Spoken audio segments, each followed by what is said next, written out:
Hello everyone. तो आज हम देखेंगे पूरा ये 2 मार्क्स के क्वेश्चन मशीन 2 के क्वांटम के जितने भी 2 मार्क्स के क्वेश्चन है आज हम देखेंगे। तो आप वीडियो के लास्ट तक बने रहिएगा। तो हम स्टार्ट करते हैं।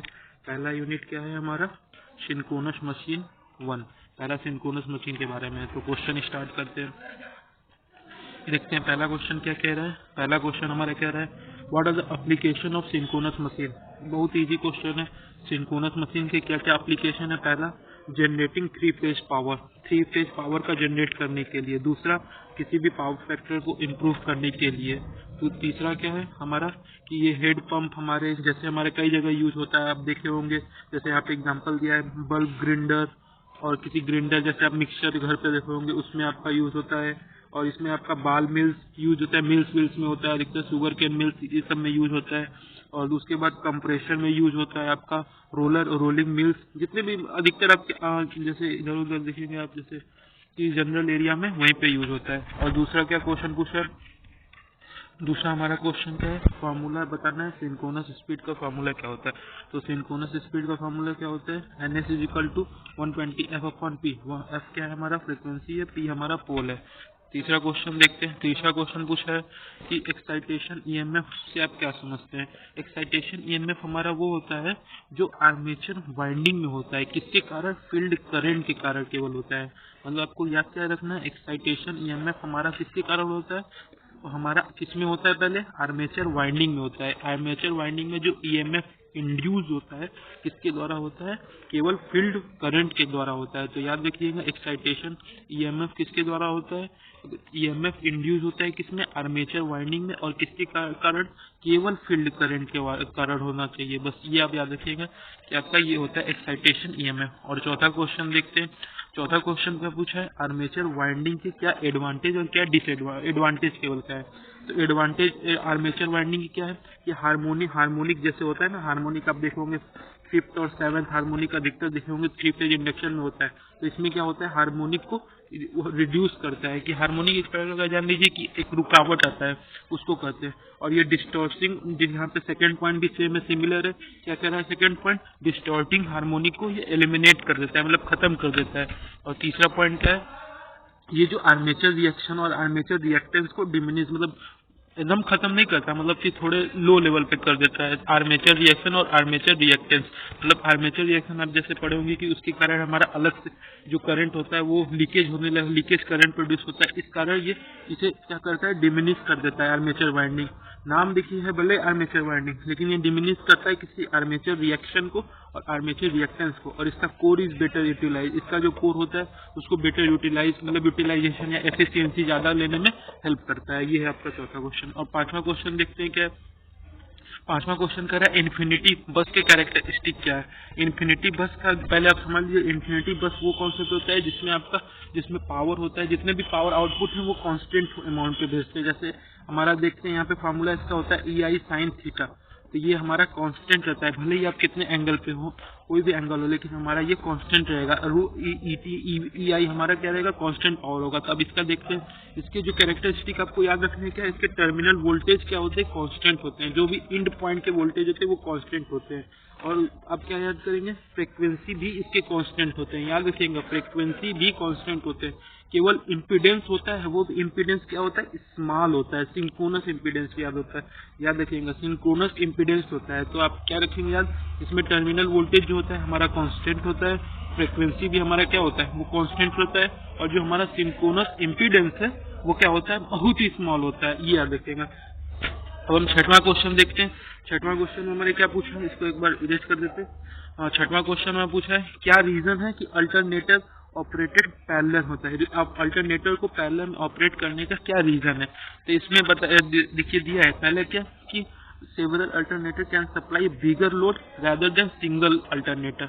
अब इसके मतलब क्या है कि हम कई सारे इसमें अल्टरनेटर ऐड करते हैं कि जैसे कई सारे जगह सप्लाई करते हैं बिगर लोड के, जैसे हम करते हैं ना यहाँ पे कि अल्टरनेटर कई सारे लगाएंगे तो क्या होगा? जैसे वन एक डिफेक्ट हो गया तो अदर ये वर्क करेगा, इसलिए हमारे क्या होता है? सेवरल अल्टरनेटर यूज करते हैं। किसी मतलब बिगर यहाँ पे कोई भी एक सिंगल बिगर अल्टरनेटर लगा देंगे और कहीं एक डिफेक्ट हो गया तो फिर सारा डिफेक्ट फिर एक ही रहा वो भी काम नहीं करेगा। इसीलिए क्या बोला है कि छोटे छोटे हम अल्टरनेटर लगाएंगे लेकिन पैरेलल में लगाएंगे। क्यों? क्योंकि एक वर्क किया तो और सब वर्क एक डिफेक्ट हुआ तो और सब हमारा वर्क करता रहे।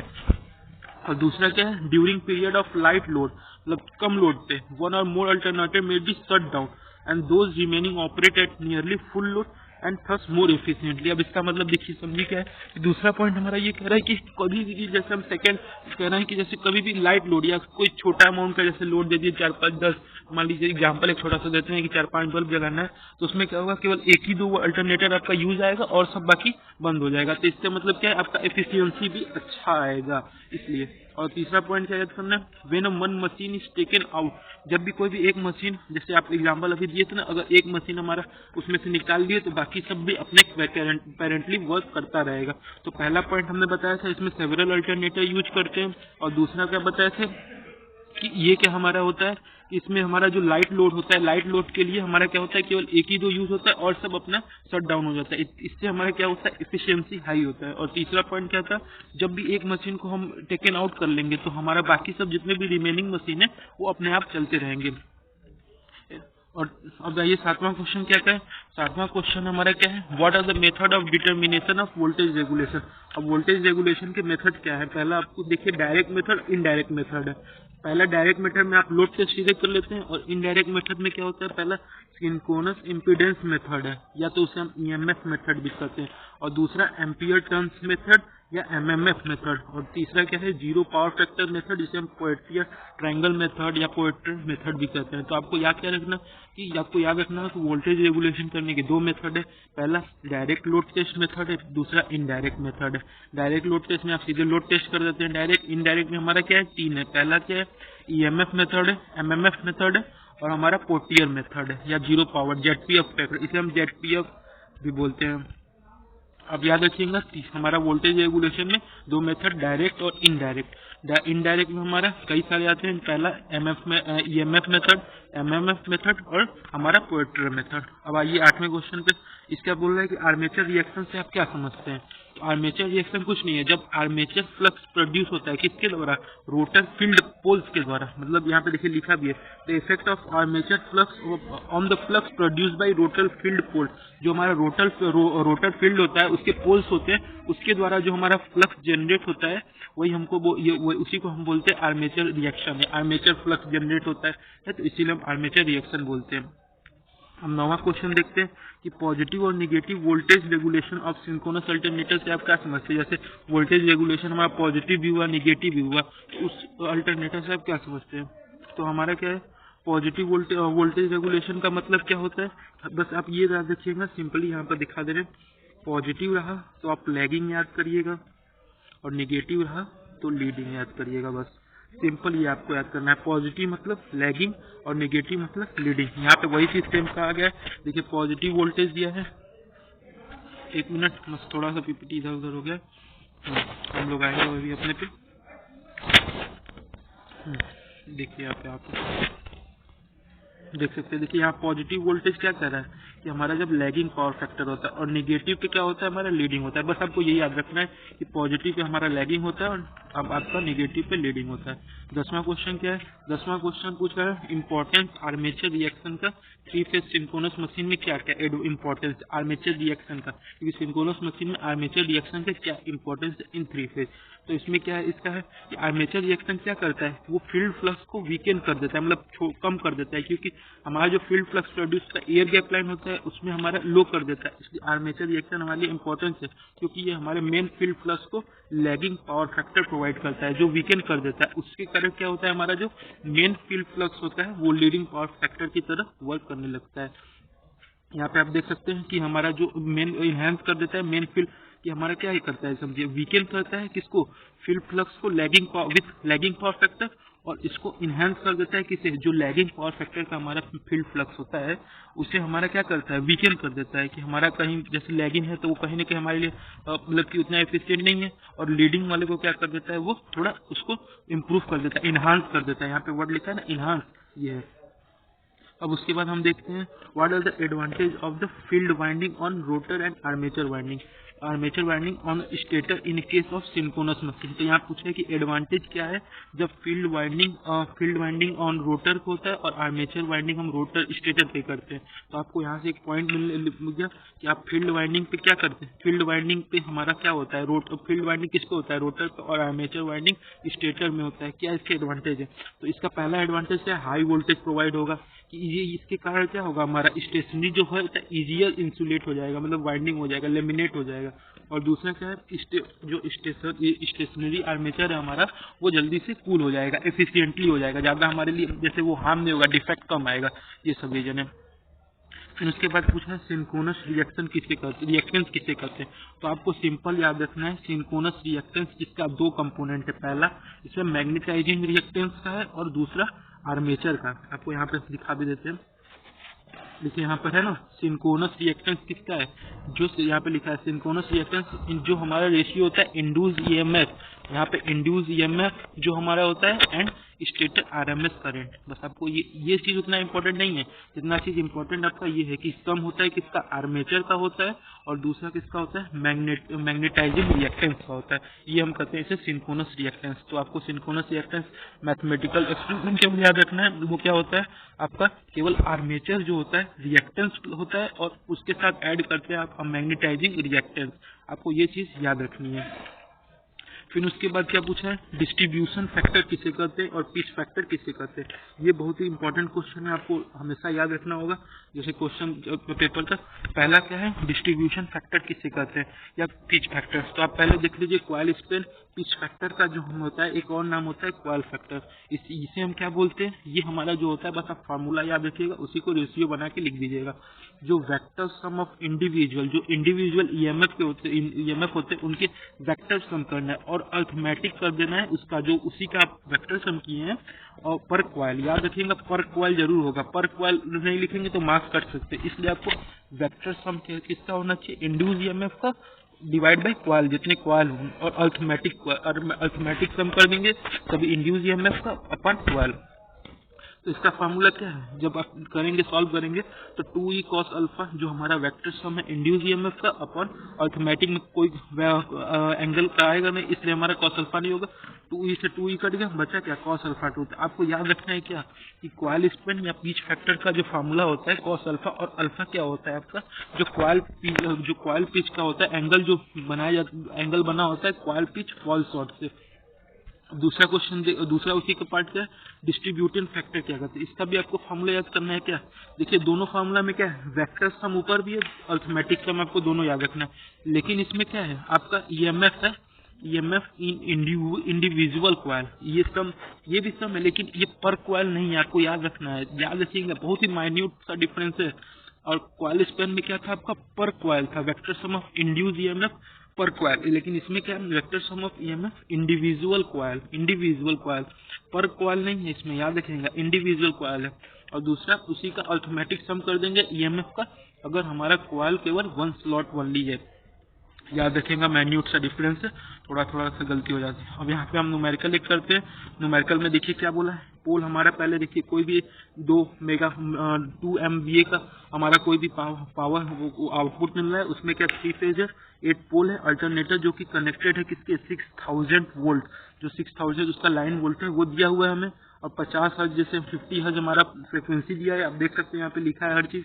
और पोलेट है, पोलेट भी दिया है। अब बोल रहा है कैलकुलेट द सिंक्रोनाइजिंग पावर। अब सिंक्रोनाइजिंग आपको पावर बस कैलकुलेट करना है। तो पहले याद रखिएगा जो हमारा दिया है इसमें वो हमारा लाइन करंट है, अब लाइन वोल्टेज है, तो उसे हमको पहले करना होगा कन्वर्ट किसमें, फेज में। यहाँ पे देखिए फेज में कन्वर्ट हुआ है ना। और हमारा एक चीज आपको और याद रखना है कि जो हमारा यहाँ पे लिखा है नो लोड पे जो हमारा एंगल होता है, लीड पावर एंगल होता है, वो 0 होता है। ये भी चीज आपको याद रखना है। एट नो लोड हमारा डेल्टा क्या होता है, 0 होता है। 1 मिनट हम यहाँ पे वॉश कर दे रहे हैं। देखिए यहाँ पे डेल्टा जो हमारा होता है 0 नो लोड पे होता है। और जो हमारा एक चीज आपको और याद रखनी है, जो हमारा P, जो स्मॉल p होता है वो P/2 होता है। क्यों, पेयर ऑफ पोल्स लेते हैं यहाँ पे, इसलिए 8 पोल्स दिया है, पेयर ऑफ पोल्स 4 हो जाएगा। और सिंक्रोनाइजिंग पावर में हमारा जो EF इज इक्वल टू क्या होता है, VP होता है, ये याद रखना है आपको। और इसका देखिए बस सिंपल वीपी को आपने कन्वर्ट कर दिया फेज में, और उसके बाद एनएस निकालना। एनएस का आपको फार्मूला ऊपर बताए थे सिंक्रोनस स्पीड का 120f/p, बस यहीं पे वो भी कर देना है 120f/p, आपको एनएस मिल गया। अब आपको सिंक्रोनाइजिंग का फार्मूला याद रखना है। इसमें सिंक्रोनाइजिंग में कॉस डेल्टा होता है, याद रखिएगा, कॉस डेल्टा भूलिएगा मत, बहुत ही इंपॉर्टेंट क्वेश्चन है, फार्मूला बेस पे आता है, लोग गलत कर देते हैं।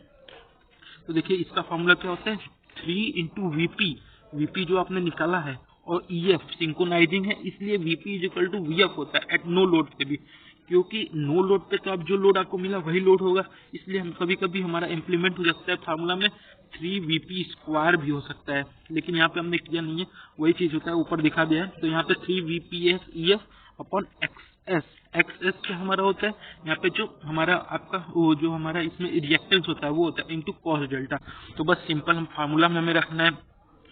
तो अब 3 आपको दिया है, ये 6000/√3 आपने निकाला 6000/√3, और उसके हम बाद क्या मल्टीप्लाई किए कि ये हमारा फार्मूला है इलेक्ट्रिक हमारा मैकेनिकल डिग्री में कन्वर्ट करने के लिए, क्योंकि यहाँ पे दिया है हमको कैलकुलेट करना है पर मैकेनिकल डिग्री, तो इसलिए हमको पर मैकेनिकल डिग्री निकालने के लिए उसमें क्या करना पड़ता है हमको कि जो हमारे number of pair of poles है इंटू पाई, ये हमारा रेडियन में हो गया कि number of pair of pole जितने होते हैं वो हमारा एंगल, उसके बाद पाई 1/80 कर दिए तो हमारा रेडियन में हो गया, तो ये हमारा आ गया।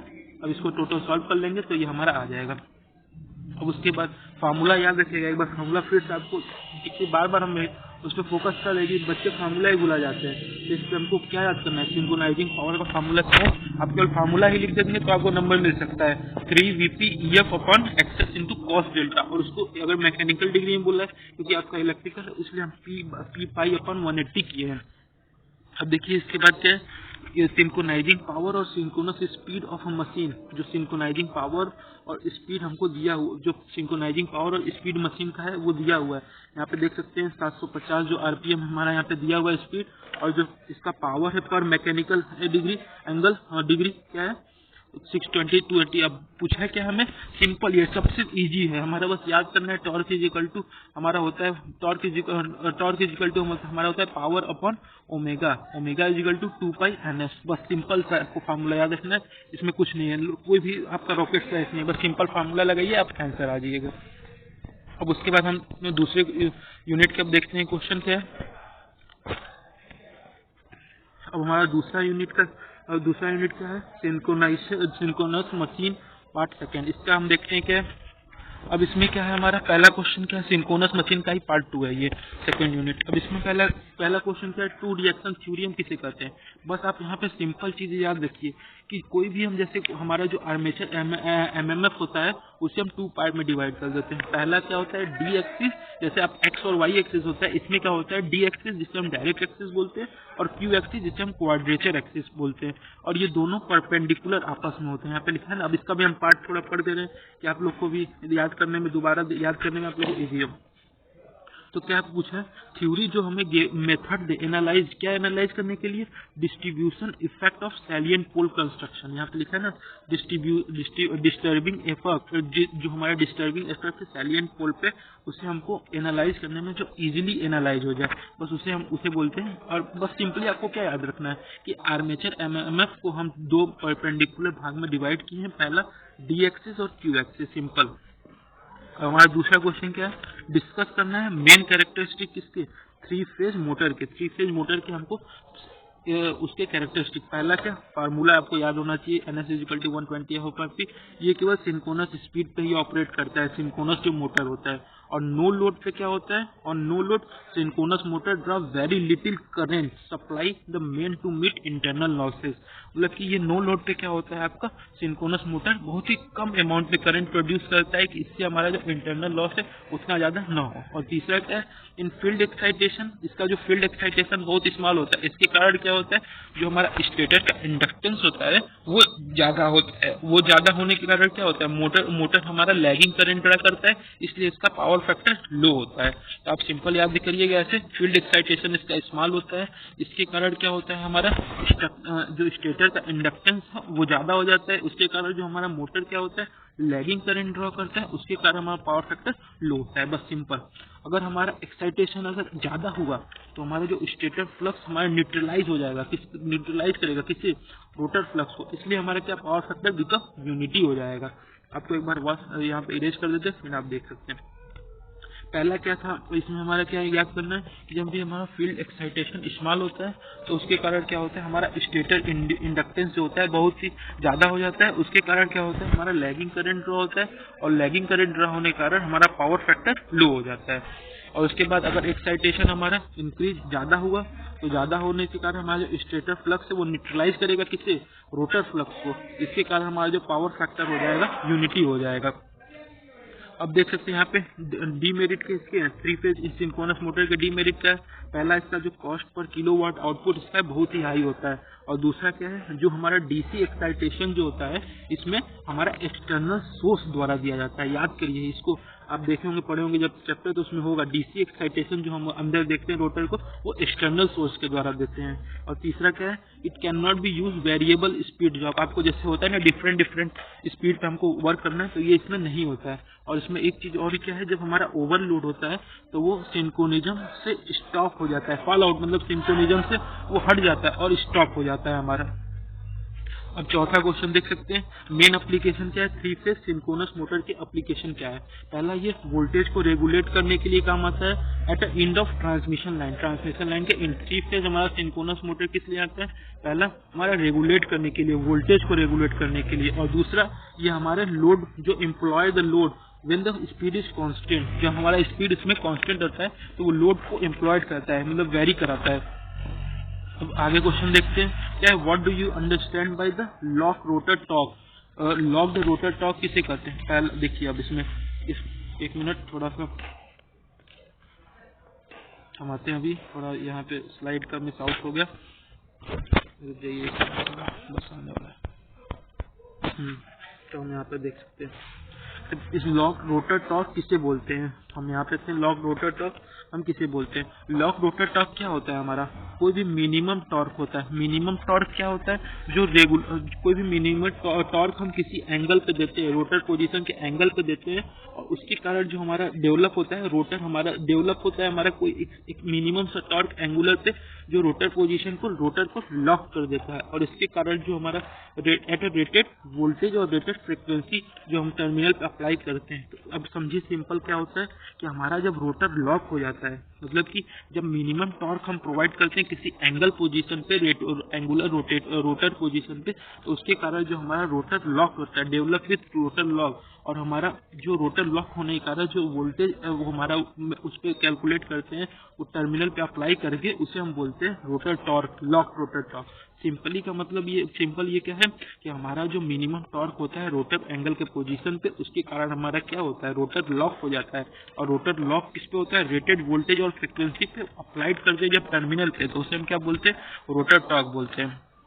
और हमारा देखते हैं रनिंग टॉर्क किसे कहते हैं। रनिंग टॉर्क हमारा होता है वो जब हम टॉर्क को डेवलप करते हैं, कब, जब टॉर्क को डेवलप करें किसमें, मोटर अंडर रनिंग कंडीशन, जब हमारा मोटर चल रहा है तो उसमें हम जो टॉर्क डेवलप कर रहे हैं उसे रनिंग टॉर्क बोलते हैं। और ये किसके द्वारा डिटरमाइन होता है, power rated and speed driven by machine, मतलब पावर और स्पीड के ऊपर, पावर और स्पीड से हमारा वो हो जाएगा, क्योंकि फॉर्मूला में पावर और स्पीड अगर पता रहेगा तो हम रनिंग टॉर्क पता कर सकते हैं। अब देखिए दूसरा क्वेश्चन क्या है, what do you mean by pull, what do you mean pull in torque. अब पुल इन टॉर्क किसे कहते हैं, पुल इन टॉर्क हमारा एक मैक्सिमम कांस्टेंट टॉर्क का वैल्यू होता है किसी रेटेड वोल्टेज और रेटेड फ्रिक्वेंसी पे, जब हमारा जो हमारा लोड होता है वो पुल आउट होता है, जब हमारा सिंक्रोनिज्म में आता है तब हम उसे बोलते हैं पुल इन टॉर्क। और डीसी जब हम भी देखिए, आप सिंपल याद रखिए क्या, जब भी हम डीसी एक्साइटेशन अप्लाई कर रहे हैं उसके कारण हमारा क्या, वो कोई भी मैक्सिमम कांस्टेंट वैल्यू का टॉर्क जनरेट हो रहा है, और वो किस पे टॉर्क जनरेट हो रहा है, किसी रेटेड फ्रिक्वेंसी पे। और जब हमारा जो कनेक्टेड लोड है वो सिंक्रोनिज्म को पुल आउट कर रहा है, लोड कर रहा है, कनेक्टेड हो रहा है, तभी हम उसे बोलते हैं पुल इन टॉर्क। अब उसे हम क्या करें, डिफाइन करना है हमको। दूसरा क्वेश्चन, पुल आउट टॉर्क।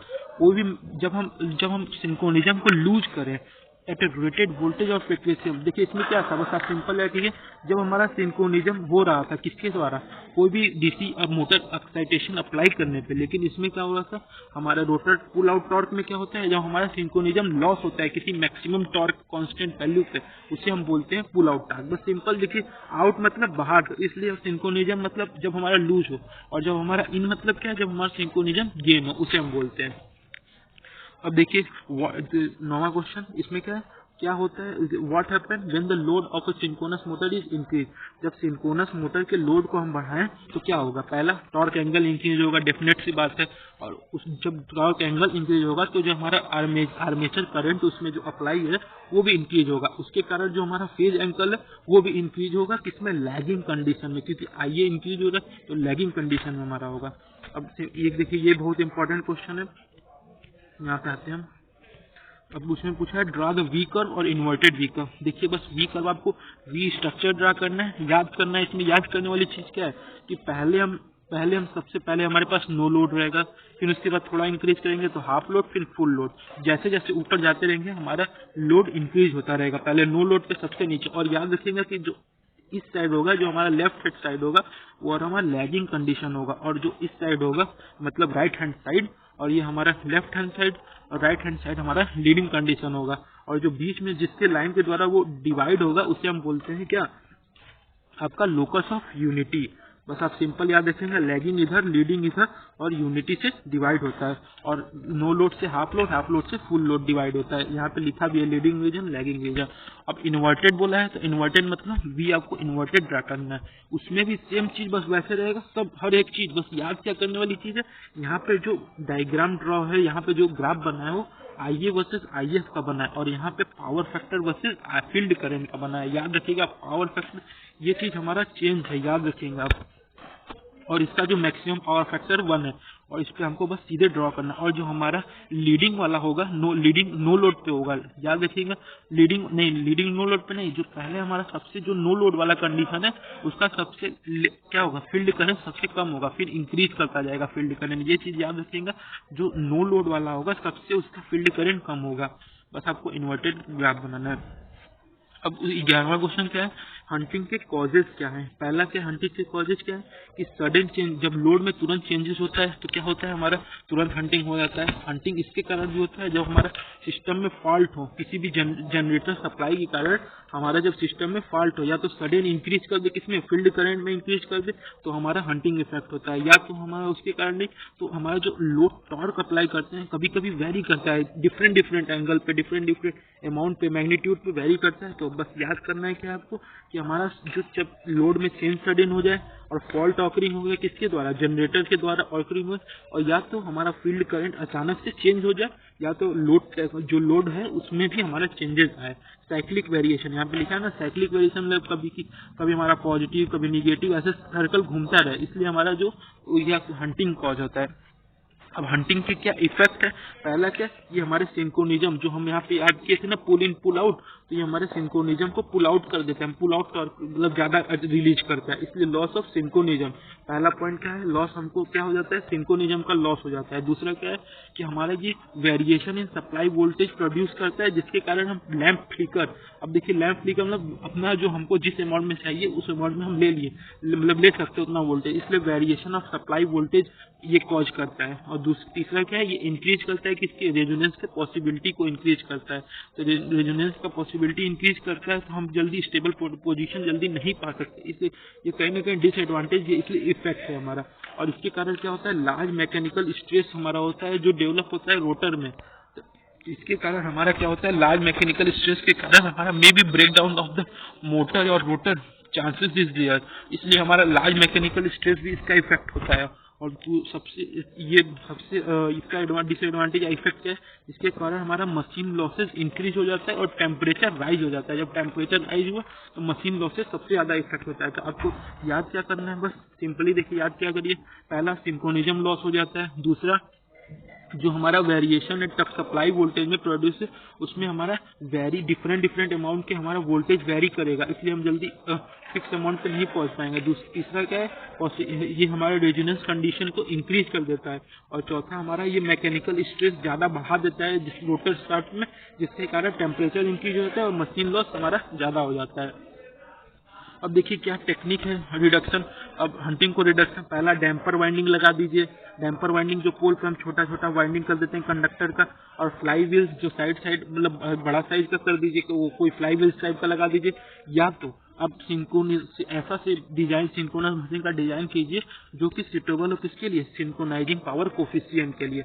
आपको सिंपली क्या याद करना है, पहला डैम्पर वाइंडिंग यूज करना है, फिर उसके बाद आपको फ्लाई व्हील्स लगाने हैं, या फ्लाई व्हील्स लगा सकते हैं, या तो आप डिजाइन कीजिए ऐसा सिंक्रोनस मशीन जो आपको सिंक्रोनाइजिंग पावर कोफिशिएंट प्रोवाइड करे। बस सिंपल सा।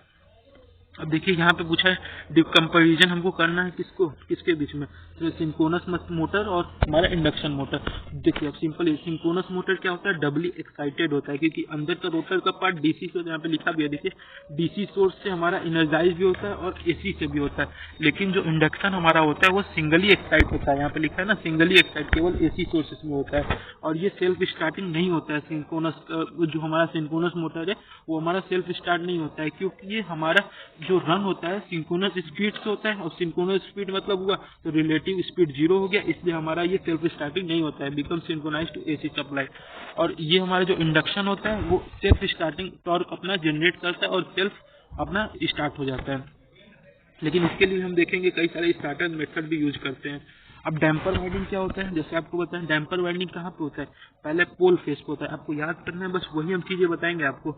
जो पोल पे होता है किस पे, सैलिएंट रोटर पे, या तो सैलिएंट रोटर पे जब हम स्मॉल होल उसमें प्रोवाइडेड होता है, उसमें हम कॉपर बार इंसर्ट कर देते हैं। तो उसमें क्या होता है, एक जैसे स्लॉट उसमें बना होता है, जैसे यहाँ पे देख सकते हैं एक स्लॉट बना है, जिसमें हम क्या होता है कंडक्टर कई सारे डाल देते हैं। तो उसके कारण जो हमारा होता है, उसके कारण जो हमारा क्या इंड्यूस होता है, इसी को हम बोलते हैं डैम्पर वाइंडिंग। यहाँ पे लिखा है ना, short circuit by the copper ring to make close circuit. यहाँ पे शॉर्ट सर्किट हो जाता है, कॉपर रिंग डाल दिए तो हमारा ये शॉर्ट सर्किट हो गया, उससे क्या रहा हमारा वाइंडिंग कंप्लीट हो गया, उसी को बोलेंगे डैम्पर वाइंडिंग। तो डैम्पर वाइंडिंग आप देखिए समझिए क्या, बस वो चीजें समझिए कि ये किसमें होता है, स्लॉट होता है, जो स्लॉट होता है उसमें होल्स प्रोवाइडेड होते हैं पोल में, उसमें हम कॉपर बार इंसर्ट कर देते हैं। इसके कारण जो हमारा होता है शॉर्ट सर्किट हो जाता है कॉपर रिंग द्वारा, उससे कारण हमारा जो क्लोज हो जाता है सर्किट क्या होता है क्लोज, उसके कारण हमारा डैम्पिंग वाइंडिंग शो करता है, डैम्पिंग वाइंडिंग या उसे बोलते हैं। अब बोला explain the basic role of the damper winding in synchronous machine. अब डैम्पर वाइंडिंग का क्या क्या रोल है, पहला क्या, ये हंटिंग को अपोज करता है, जैसे आपने प्रीवियस में अभी तुरंत देखा क्वेश्चन में कि ये हंटिंग को अपोज करता है। और ये क्या करता है कि हमारा ट्राई करता है सेटल डाउन रोटर को तुरंत इक्विलिब्रियम पोजीशन में, इक्विलिब्रियम पोजीशन मतलब कि उसके जो पोजीशन वांटेड कंडीशन है उसमें लाने का हेल्प करता है, सेटल डाउन कर देता है इक्विलिब्रियम पोजीशन। और उसके बाद क्या है, जब हमारे स्टार्टिंग टाइम पे क्या होता है, ये हमें सिंक्रोनस मोटर को स्टार्ट करता है, ये हमारा हेल्प करता है इसमें इंडक्शन मोटर। जैसे हम डैम्पर वाइंडिंग इसलिए प्रोवाइड करते हैं कि हमारा जो सिंक्रोनस मोटर है स्टार्ट किसके तरह हो, इंडक्शन मोटर की तरह हो, इसलिए हमको इसका यूज करते हैं, डैम्पिंग वाइंडिंग का रोल है हमारा। अब क्या दूसरा क्वेश्चन है, 17वां क्वेश्चन क्या है कि आप mechanical vibration in synchronous machine से आप क्या समझते हैं। तो मैकेनिकल वाइब्रेशन आपका सिंक्रोनस मशीन में एक ऐसा मूवमेंट है या कोई मशीन का ऐसा मतलब क्या बोल सकते हैं पार्ट बैक और फोर्थ ऐसा position in of the rest, मतलब जब रेस्ट पोजीशन से आप मूवमेंट कराएं, जब कब कराते हैं, जब आप कोई भी इंटरनल या एक्सटर्नल फोर्स अप्लाई करते हैं, उसका जो रिस्पॉन्स होता है सिस्टम का उसे हम बोलते हैं मैकेनिकल वाइब्रेशन। तो आप सिंपल यहाँ पे आपको एक मिनट और देख सकते हैं।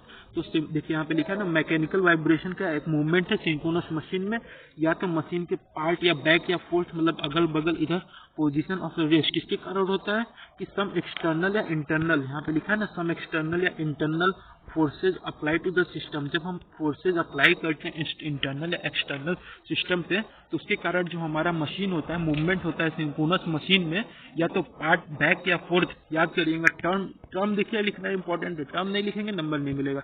इसलिए बैक एंड फोर्थ जो हमारा है मशीन होता है होने लगता है, इसी को हम बोलते हैं क्या हमारा सिंक्रोनस मशीन मैकेनिकल वाइब्रेशन। अब उसके बाद देखिए लास्ट क्वेश्चन सेकंड यूनिट का क्या है कि आप सिंक्रोनस मोटर को क्यों सेल्फ स्टार्टिंग नहीं बोलते हैं। तो सिंक्रोनस मोटर को हम सिंपली, इसका क्या होता है, जो रोटेटिंग मैग्नेटिक फील्ड जो ये जो स्पीड जनरेट होता है हमारे रोटेटिंग मैग्नेटिक फील्ड के द्वारा, ये रोटेटिंग होता है और इतना ज्यादा रोटेट करने लगता है। यहाँ पे लिखा है देखिए, is so high unable to rotate the rotor. इसका जो मैग्नेटिक फील्ड का रोटेटिंग होता है उतना ज्यादा होता है, स्पीड ज्यादा होता है कि वो रोटर को रोटेट करने अनएबल होता है इनिशियल पोजीशन के, इसलिए जो हमारा इनर्शिया होता है रोटर का वो ज्यादा हो जाता है। इनर्शिया का याद कीजिए टर्म क्या है, इनर्शिया। इनर्शिया आपको लिखना ही होगा। एक मिनट, फिर थोड़ा डिस्टर्बेंस हो गया, कोई नहीं, थोड़ा बहुत हो जाता है, टेक्निकल इधर है, बस आने वाला है। यहाँ पे देखिए लिखा है ना, जब हमारा इनर्शिया के कारण क्या होता है, रोटर हमारा मूव नहीं कर सकता। बस आपको सिंपल ये चीज पॉइंट क्या याद करना है कि हमारा जब इनर्शिया के कारण, यहाँ पे लिखा है ना, inertia of the rotor, so under any case what ever may be starting position of the rotor, synchronous motor is not self starting. मतलब क्या समझिए कि आप जब इस रोटेटिंग मैग्नेटिक फील्ड, जब हमारा स्पीड इतना ज्यादा हाई हो जाता है कि वो रोटर को रोटेट नहीं करवा पाता है, उसका जो इनर्शिया रोटर का ज्यादा हो जाता है, उस कारण हमारा जो सिंक्रोनस मोटर होता है वो सेल्फ स्टार्टिंग नहीं हो पाता है। अब हम देखते हैं यूनिट नंबर 3। यूनिट नंबर 3 हमारा क्या है, three phase induction machine. First इसमें मतलब इसके भी कई सारे पार्ट हैं, तो इसमें देखते हैं पहला क्या है, थ्री फेज इंडक्शन मोटर किसके कितने प्रकार होते हैं। तो दो प्रकार होते हैं, पहला स्क्वायरल और वाउंड टाइप। स्क्वायरल केज में क्या होता है, थोड़ा टिल्टेड सा होता है, आप देख सकते हैं थोड़ा टिल्टेड सा होता है, और वाउंड टाइप में आपका जनरली स्लिप रिंग उसमें लगा होता है, जैसे यहाँ पे इंक्रीज करके यहाँ पे स्लिप रिंग लगा दिए। तो ये बस दो प्रकार क्या होते हैं आपको याद रखना है, एक स्क्वायरल केज इंडक्शन मोटर होता है और दूसरा क्या होता है आपका वाउंड रोटर और स्लिप रिंग होता है। अब इसकी एडवांटेज क्या है, केज रोटर और इस दोनों अलग अलग के। तो केज रोटर जो स्क्वायरल केज रोटर, उसके एडवांटेज क्या है, इसका जो मेंटेनेंस कॉस्ट होता है बहुत कम होता है, चीपर होता है, और इसके लेकिन जो पावर फैक्टर होते हैं हाई होते हैं। और ये जो स्पार्किंग का जो हमारा होता है ना काज, इसमें रिड्यूस होता है। किसके स्पार्किंग का जो हमारा कॉजेज होता है उसको रिड्यूस क्यों कर देते हैं, क्योंकि ये इसमें ब्रशेस होते ही नहीं है। लेकिन अब एडवांटेज वाउंड का भी देख सकते हैं, एडवांटेज वाउंड का रोटर का क्या, इसके पास स्टार्टिंग टॉर्क हाई होता है और लो स्टार्टिंग करंट के साथ हाई स्टार्टिंग टॉर्क होता है। तो समझिए स्टार्ट होने में बहुत ज्यादा इसका एडवांटेज है, और ये स्पीड कंट्रोल को इजीली कर सकता है। अभी हम देखेंगे आगे कितने कई सारे प्रकार हैं जो डिफरेंट यहाँ पे लिखा है, एडिशनल एक्सटर्नल रेजिस्टेंस, मतलब एक्सटर्नल रेजिस्टेंस प्रोवाइड करके आप स्पीड को कंट्रोल कर सकते हैं, किसमें, वाउंड रोटर में। अब उसके बाद तीसरा क्वेश्चन क्या है हमारा कि external resistor are provided to in rotor circuit. क्यों हम एक्सटर्नल रेजिस्टेंस, अभी आप देखें तो यहाँ पे स्पीड कंट्रोल करने के लिए हम एक्सटर्नल रेजिस्टेंस प्रोवाइड करते हैं। देखिए यहाँ पे लिखा है ना सेकंड पॉइंट, बस सिंपल आपको दिमाग से बस ध्यान देना है और तुरंत आपको आंसर मिलेगा। तो क्या है, स्पीड ऑफ द रोटर को कंट्रोल करने के लिए, और दूसरा इंक्रीज द स्टार्टिंग टॉर्क, और जैसे स्टार्टिंग टॉर्क को इंक्रीज करने के लिए या डिक्रीज करने के लिए हम यूज करते हैं एक्सटर्नल रेजिस्टेंस। अब क्या है, हमें इक्विवेलेंट सर्किट ड्रॉ करना है इंडक्शन मोटर का। देखिए यहाँ पे आप जैसे ये सेम ट्रांसफार्मर की तरह है, जैसे आप यहाँ पे देख सकते हैं, यहाँ पे ट्रांसफार्मर, यहाँ पे आपका कोई भी जैसे स्टेटर पे ये जो लगा है R1, यहाँ पे X1 लीकेज, फिर यहाँ पे आपको दो पार्ट, यहाँ पे I0 आता है, दो मैग्नेटाइजिंग में आ गया। ये आपको देखिए, आपको ये कंस्ट्रक्शन आपको याद करना होगा। ये जो हमारा, इसको हम रिफर कर दिए प्राइमरी साइड तो R2/K² हो गया, और X2/K², और जो यहाँ पे लोड लगा है उसका वैल्यू आपको याद करना होगा कि R2/K², इसको हम यहाँ ऐसे भी याद कर सकते हैं 1 - S/S, ऐसे भी आप याद कर सकते हैं। अब उसके बाद जो हमको टॉर्क और स्लिप कैरेक्टरिस्टिक हमें ड्रा करना है, टॉर्क और slip characteristic of three phase induction motor. आप देखिए सिंपली यहाँ पे जब टॉर्क हमारा S मिनिमम होता है, तो ये हमारा टॉर्क क्या होता है, डायरेक्टली प्रोपोर्शनल होता है।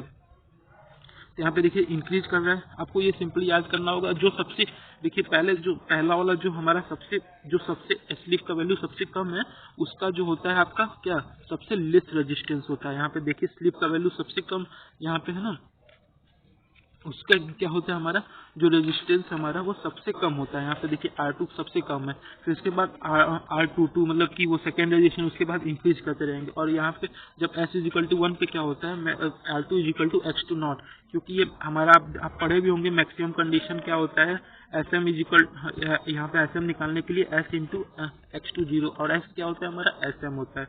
आप सिंपल याद कर लीजिए। ये देखिए थोड़ा इधर हो गया, रुक जाइए।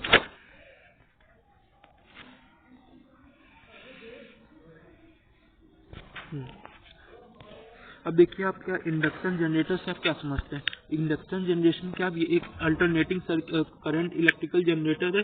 किस पे वर्क करता है, इलेक्ट्रोमैग्नेटिक इंडक्शन पे। आपको पॉइंट याद कर रखना है कि हमारा किस पे वर्क करता है, इलेक्ट्रोमैग्नेटिक इंडक्शन पे प्रोड्यूस पावर करने के लिए। और जब इंडक्शन मशीन जो होता है वो सिंक्रोनस स्पीड से ज्यादा होता है। कोई भी ये नहीं है मोटर की इसको सिंक्रोनस स्पीड से, इसका जो सिंक्रोनस स्पीड होता है, सिंक्रोनस जो इसका इंडक्शन मशीन जो ड्राइवन होता है मतलब चलता है, वो सिंक्रोनस स्पीड से ज्यादा, इसलिए हम इसको क्या बोलते हैं, और सिंक्रोनस जनरेटर बोलते हैं। सिंपली याद करिए। अब उसके बाद क्या है, प्रिंसिपल क्या है इंडक्शन जनरेटर से। पहला हमको क्या है कि हाइड्रोओमिक पावर के लिए, मतलब कि हाइड्रोओमिक जैसे आप देखेंगे हाइड्रो इलेक्ट्रिसिटी, वहाँ पे पावर जनरेट करने के लिए at low head water supply. और दूसरा क्या है, ये किसी स्मॉल पावर स्टेशन पे भी हो सकता है। इंस्टॉलेशन इसका इजी है। और इसका जो ब्रेकिंग, ये हमारा जो रेलवे वर्क में ब्रेकिंग पर्पज होता है उसके लिए भी यूज होता है। आपको सिंपली तब याद कर रखना है, हाइड्रोओमिक पावर के लिए यूज होता है, और सिंपली इंस्टॉलेशन में पावर सिस्टम कोई भी छोटा अमाउंट में हमको इंस्टॉल करना है उसके लिए यूज हो सकता है। और तीसरा हमारा क्या था, आप बताइए।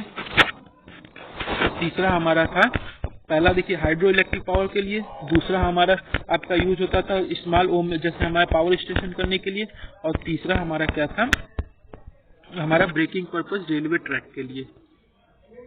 और उसके बाद हमको क्या ड्रा करना, तो देखिए यहाँ पे दूसरा क्वेश्चन क्या है, हमको टॉर्क स्लिप कैरेक्टरिस्टिक ड्रा करने हैं। तो ये आपको सिंपली हम बताए थे जैसे प्रीवियस में था, आप एक लेक्चर भी हमने डाला है उसको देख सकते हैं। जिसमें आपको सिंपली क्या याद करना है कि जब हमारा s ग्रेटर देन 1 होता है तो ब्रेकिंग कंडीशन होता है, फिर मोटरिंग s 0 से 1, और जब s निगेटिव में होता है तो जनरेटिंग कंडीशन होता है। और मोटर हमारा पॉजिटिव साइड होता है और ये हमारा नेगेटिव साइड, और यहाँ से स्टार्ट। और ब्रेकिंग में आपको याद क्या करना है, प्राइम ओवर इसी के सप्लाई से हमारा ब्रेकिंग रीजन कंप्लीट होता है। बस इसमें आपको कुछ अब देखना है, आपको इसके बारे में फुल एक्सप्लेनेशन चाहिए तो हमारे वीडियो में जा सकते हैं, प्लेलिस्ट में हमारा वीडियो है। अब उसके बाद देखिए दूसरा क्वेश्चन देखते हैं।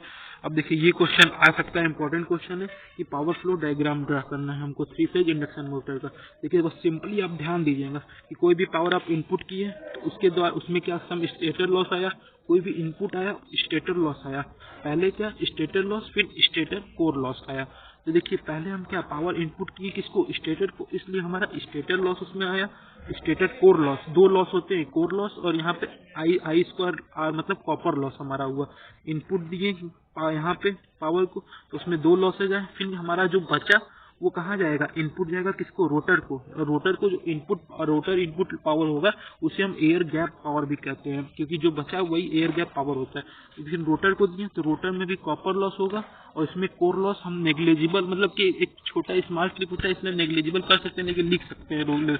लेकिन इसमें क्या होता है, फ्रिक्शनल लॉस और विंडेज लॉस होता है। यहाँ पे पहले क्या है, रोटर कॉपर लॉस करने के बाद हमारा मैकेनिकल पावर जनरेट हो जाता है जो देने के लिए, फिर उसमें हमारा क्या फ्रिक्शन लॉसेस होते हैं और विंडेज लॉसेस होते हैं, फिर बाद में हमारा रोटर आउटपुट तक पहुंच जाता है। अब उसके बाद देखते हैं, उसके बाद क्या है हमारा क्वेश्चन कि explain the principle of operation of 3 phase induction motor. 3 phase induction motor का हमको प्रिंसिपल बताना है। तो 3 फेज इंडक्शन मोटर का प्रिंसिपल क्या, किस पे वर्क करता है, इलेक्ट्रोमैग्नेटिक इंडक्शन पे।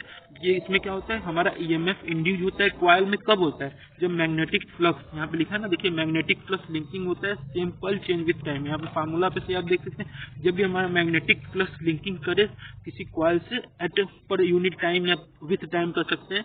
यहाँ पे E = N/dt है, फार्मूला आप याद करिएगा, बस सिंपल ऑपरेशन लिख दीजिएगा। अब यहाँ पे क्वेश्चन है कि what is the condition for producing maximum torque. यहाँ पे आपको अभी हम ऊपर बताएं मैक्सिमम टॉर्क का कंडीशन क्या होता है, R2 = S × X2। बस सिंपल, आपको कुछ नहीं करना है। अब उसके बाद क्या है कि what is the speed of rotor MMF with respect to its stator on 3 phase. अब देखिए यहाँ पे पूछा है कि हमसे सिंपली क्या पूछा है क्वेश्चन में कि हमको स्पीड बताना है रोटर का, किसके रिस्पेक्ट में, स्टेटर के रिस्पेक्ट में इन 3 फेज इंडक्शन मोटर। तो आप देखिए सिंपली हम पढ़ दे रहे हैं पहले। फिर रोटर क्या होता है, हमारा जो रनिंग कंडीशन होता है एनआर पे होता है, तो हमारा जो रोटर फील्ड हमारा किस पर करेगा, NS - NR। रिलेटिव स्पीड इसका ये रहा सेम डायरेक्शन में, लेकिन यहाँ पे नेट स्पीड क्या होगा तब रोटर का। पहले देखिए, पहले हमारा क्या था, NR स्पीड से कोई भी हमारा कर रहा था, लेकिन उसमें NS - NR हमारी रिलेटिव स्पीड है, तो इसलिए हमारा जो नेट स्पीड क्या होगा विथ रिस्पेक्ट टू किसके स्टेटर के कारण हमारा इंक्रीज हो जाएगा, लेकिन स्टेटर के कारण हमारा जो इंक्रीज होगा वो किस में होगा, केवल स्टेटर को अगर देखेंगे तो ये देखिए N R plus N S minus N R, N R से एन आर कट गया तो एन एस हुआ। तो हम क्या कर सकते हैं कि जो हमारा क्या बोलते हैं 3 फेज में जो हमारा रोटर एमएमएफ का स्पीड हुआ किसके रिस्पेक्ट में, स्टेटर की रिस्पेक्ट में खुद का स्पीड ऑफ स्टेटर फील्ड होगा। बस आपको सिंपली याद करना है, यही याद क्या करना, फार्मूला पे रखिए वैल्यू आएगी कि हमारा जो रोटर रनिंग कंडीशन एनआर है तो रोटर फील्ड किस पे कितने वैल्यू मूव करेगा, एनएस माइनस एनआर, किसके रिस्पेक्ट में, स्टेटर के रिस्पेक्ट में, सेम डायरेक्शन में। तो हमारा जो नेट स्पीड होगा किसके रिस्पेक्ट में, स्टेटर के रिस्पेक्ट में, तो क्या होगा NR plus NS minus NR, NR से एनआर कट्टा बचा क्या NS is equal to NS, मतलब हमारा सेम स्पीड में हमारा जो इंडक्शन मोटर है वो रन करेगा। यहाँ पे लिखा है ना the speed of rotor MMF with respect to stator MMF is 0 which is same speed of, अब देखिए यहाँ पे अब आप कहेंगे 0 क्यों हो गया, क्योंकि देखिए उसका स्पीड पहले शुरू में कितना था, एक मिनट इसको थोड़ा देखिए, पहले हमारा शुरू में क्या था NS था, फिर उसके बाद जब पहले NS था फिर जब रिजल्टेंट हम निकाले तब फिर हमारा NS आया, तो रिलेटिव स्पीड कितना हुआ NS minus NS is equal to 0। तो इसलिए हम क्या कहेंगे कि जो हमारा रोटर का एमएमएफ स्पीड क्या किसके रिस्पेक्ट में, स्टेटर के रिस्पेक्ट में क्या होगा 0 होगा, क्योंकि हमारा जो स्टेटर के रिस्पेक्ट में क्या था पहले ये था, लेकिन अब पूछा है रोटर एमएमएफ किसके, स्टेटर ऑफ एमएमएफ के, तो हमारा जो रिलेटिव स्पीड क्या होगा एनएस माइनस एनएस, तो 0 सिंपली। अब उसके बाद लास्ट क्वेश्चन क्या है हमारा, देख सकते हैं लास्ट क्वेश्चन क्या है, स्क्वायरल केज रोटर और वाउंड रोटर में क्या डिफरेंस है।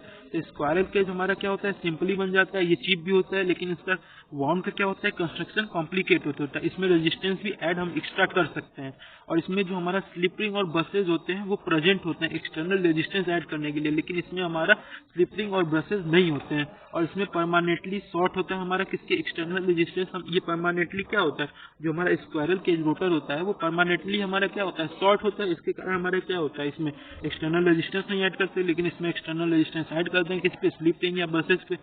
तो हम यहाँ पे 3 यूनिट कंप्लीट किए, तो अब next unit number 5 unit number 5 का नेक्स्ट वीडियो में आएगा। Thank you. अगर आपको वीडियो पसंद लगे तो लाइक और सब्सक्राइब चैनल को मत भूलिएगा। थैंक यू, जय हिंद।